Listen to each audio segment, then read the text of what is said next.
तटिल्लेखादन्वीं तपनसशिवैश्वानरमयीं निषण्णां षण्णामप्युपरि कमलानां तव कलां महापद्मडव्यां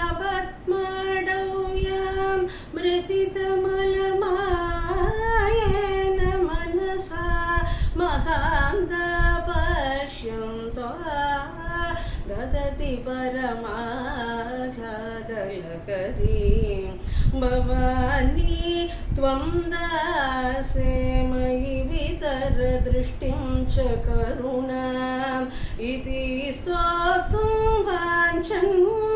कथयति भवानी त्वम् इति यः तथैव त्वं तस्मै दिशसि निजसायुज्य पतवी मुकुन्द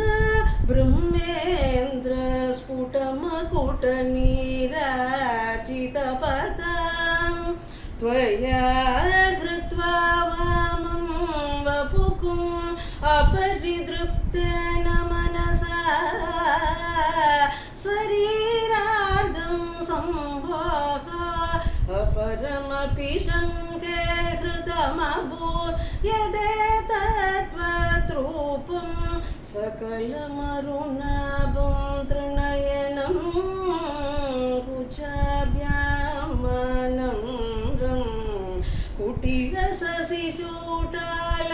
मकुटम् जगत्सूदे धादरिरवधिरुद्र क्षभयते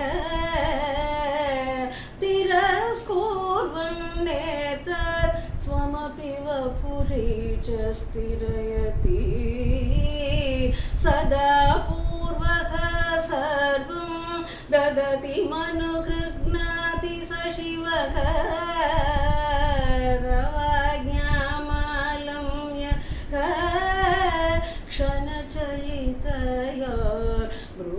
क्षणचलितयोर्मृलधिकयोः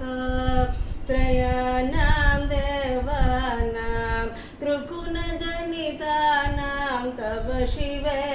भवेत् पूजा पूजा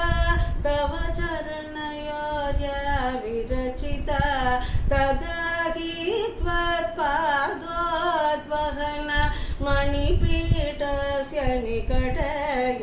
स्थिताह्येते सश्वं मुकुलितकरोतं समकुटा